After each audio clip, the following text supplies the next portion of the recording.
5 ऐसी मददगारी ऐप्स जो हम सभी के पास होना चाहिए। तो स्वागत है आप सबका डेली ज्ञान के इस नए एपिसोड में, जिसमें मैं बताने जा रहा हूँ 5 ऐसे ऐप्स जिनकी आपको आपके रोज़मर्रा की ज़िंदगी में बहुत मदद मिलती है। वीडियो शुरू करने से पहले मैं आप सभी से विनती करता हूँ कि आप मेरे चैनल को सब्सक्राइब नहीं किया हो तो आप उसे प्लीज़ सब्सक्राइब कर दें और उस बेल आइकन को भी क्लिक कर दें।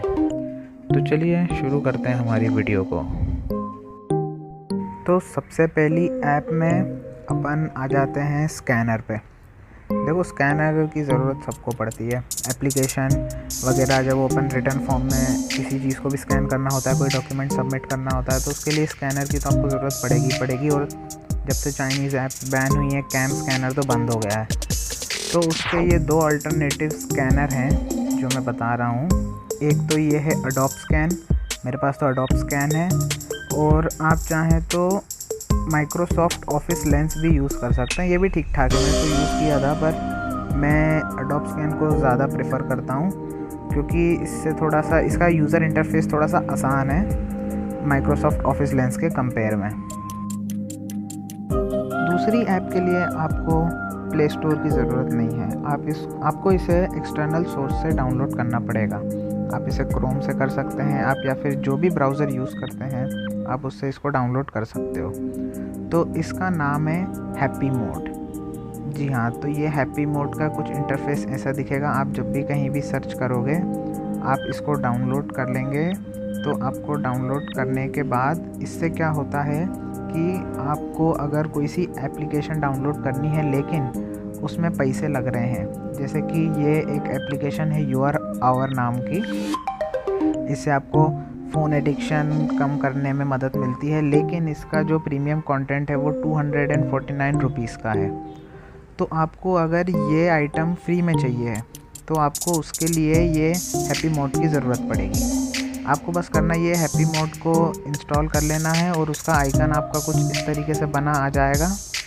तो आप जैसे ही फिर इसको खोलेंगे तो इसके अंदर आपके उसी एप्लीकेशन का नाम लिखें, तो उसमें एक ऑप्शन आता है मॉड्स का। फिर उस मॉड्स पे जाएंगे तो आप देखेंगे इसमें लिखा हुआ है कि प्रीमियम कंटेंट 100% वर्किंग, एफिशिएंसी भी बता रहा है। तो आप अगर इसको डाउनलोड कर लोगे तो आपको जो वो प्रीमियम कंटेंट मिल रहा था उस एप्लीकेशन में, वो यहाँ पर आपको फ्री में मिल जाएगा। तो हाँ, इससे थोड़े बहुत पैसे बच ही जाते हैं, फालतू का पैसा वेस्ट नहीं होता और आप प्रीमियम कंटेंट भी यूज़ कर पाते हो और इसमें रेगुलर अपडेट भी आता रहता है।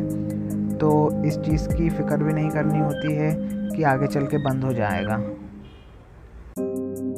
हमारी लिस्ट में जो थर्ड चीज़ है, ये कोई एप्लीकेशन नहीं है, ये सारे फ़ोन्स के अंदर इनबिल्ट होती है, लेकिन एक विजेट होता है इसका।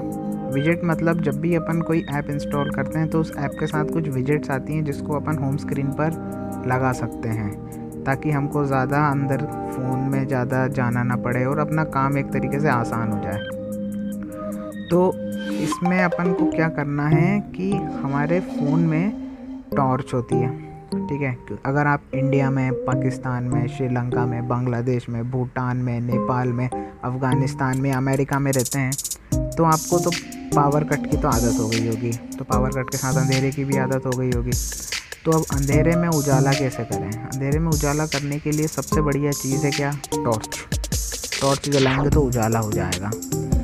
लेकिन आपको एक बार फ़ोन को हाथ में लेने के बाद काफ़ी ज़्यादा ढूंढना पड़ता है कि यार हमारे फ़ोन में टॉर्च किधर है, कहाँ पर है, मिलती नहीं है और कई बारी। तो आप क्या कर सकते हो कि उसका एक विजेट जो है अपने मोबाइल के होम स्क्रीन पर रख सकते हो। उससे क्या होगा कि आपको बस फ़ोन की बटन दबानी है ऑन वाली, और फिर सीधे उस विजेट को क्लिक करोगे तो आपकी जो टॉर्च है वो जल जाएगी।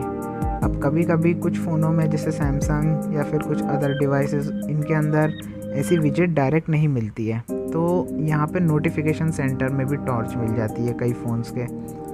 तो आप नोटिफिकेशन से भी ऑन कर सकते हो, लेकिन अगर नोटिफिकेशन से ऑन नहीं करना है तो कोई सी भी टॉर्च वाली ऐप भी इंस्टॉल कर सकते हो और उसके साथ जो भी विजेट आएगी आप उसको अपने होम स्क्रीन पे लगा सकते हो, ताकि आपका काम ना रुके अंधेरे में भी। हमारी लिस्ट में जो चौथा ऐप है एप्लीकेशन, उसकी ज़रूरत आपको घर में कम और ट्रैवलिंग करते समय ज़्यादा पड़ेगी। घर में भी पड़ेगी, बट जब कभी भी आप किसी ऐसे स्टेट में या फिर आउट ऑफ योर कंट्री कोई ऐसी जगह पर ट्रैवल करते हैं जहाँ पर आपकी हिंदी और इंग्लिश नहीं चलती है, वहाँ पर इस ऐप की ज़रूरत पड़ेगी। हाँ, तो आप समझ ही गए होंगे कि मैं बात कर रहा हूँ गूगल ट्रांसलेट की।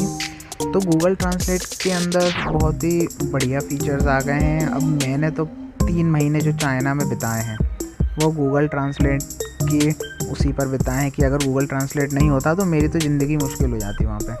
अब गूगल ट्रांसलेट के अंदर आप कॉन्वर्सेशन ऑप्शन आता है।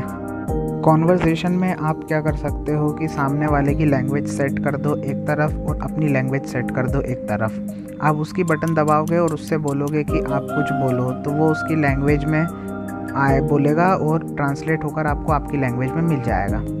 वहीं आप कुछ बोलोगे तो आपकी लैंग्वेज ट्रांसलेट होकर उसकी लैंग्वेज में उसको सुनाई दे जाएगी। तो ये बहुत ज़्यादा यूज़फुल फीचर है। और गूगल ट्रांसलेट के अंदर एक ऑफलाइन ट्रांसलेशन का भी ऑप्शन होता है। जैसे कि आप कहीं पे जाने वाले हो, जैसे तमिलनाडु जा रहे हो या फिर कोई ऐसे स्टेट जहाँ पे तेलुगु, कर्नाटका, कहीं पे भी ऐसे जा रहे हो, तो आप वहाँ की लैंग्वेज ऑलरेडी डाउनलोड करके रख सकते हो, ताकि क्या पता नेटवर्क मिले ना मिले, गूगल ट्रांसलेट चले ना चले ऑनलाइन। तो आप ऑफलाइन ट्रांसलेशन का भी ऑप्शन यूज़ कर सकते हो उसमें, और आपको काफ़ी मदद मिल जाएगी उससे। हमारी लिस्ट में 5वीं चीज़ भी कोई एप्लीकेशन नहीं है, बल्कि एप्लीकेशन की विजेट है, और ये है व्हाट्सएप की कैमरा विजेट। अब क्या होता है कि हम व्हाट्सएप में कभी कभी क्या होता है, हमारे सामने कोई सी चीज़ होती है और हमें उसकी फ़ोटो शेयर करनी होती है। अब मेरे फ़ोन में तो ये सीन होता है कि अगर मैं 3 बजे मेरे व्हाट्सएप का फ़ोल्डर खोलूँ या व्हाट्सएप एप्लीकेशन खोलूँ तो वो 3:10 पे जाके खुलता है ढंग से। इतना लैग मारता है और फ़ोटो भेजने तक तो सामने वाला ऑफलाइन ही चला जाता है कई बार। तो क्या है कि अपन इस विजेट की हेल्प से डायरेक्ट ये काम कर सकते हैं। बस अपन को करना यही है कि पहले वाली स्टेप्स को फॉलो करना है, स्क्रीन को होल्ड करना है, विजेट्स पर जाना है। विजेट्स पर जाने के बाद हमको ढूंढना है कि व्हाट्सएप कहाँ पर है, और व्हाट्सएप मिलेगा तो उसके अंदर काफ़ी सारे ऑप्शंस मिलते हैं। तो व्हाट्सएप के एक कैमरा ऑप्शन भी रहेगा, मैं आपको उसकी फ़ोटो दिखा देता हूँ। ऐसा दिखाई देगा वो। तो इसको क्लिक करने के बाद आप जैसे ही किसी फ़ोटो को आपको शेयर करना होगा तो आप इसको सीधे टैप करो, कैमरा खुलेगा, फ़ोटो खींचो। फ़ोटो खींचने के बाद आप डायरेक्ट शेयर कर सकते हो। हाँ, तो ये टूल भी अच्छा है, आप इसको ट्राई कर सकते हो। अगर ट्राई अच्छा ना लगे तो इसको उड़ा भी सकते हो होम स्क्रीन से, और अच्छा लगे तो रख लो।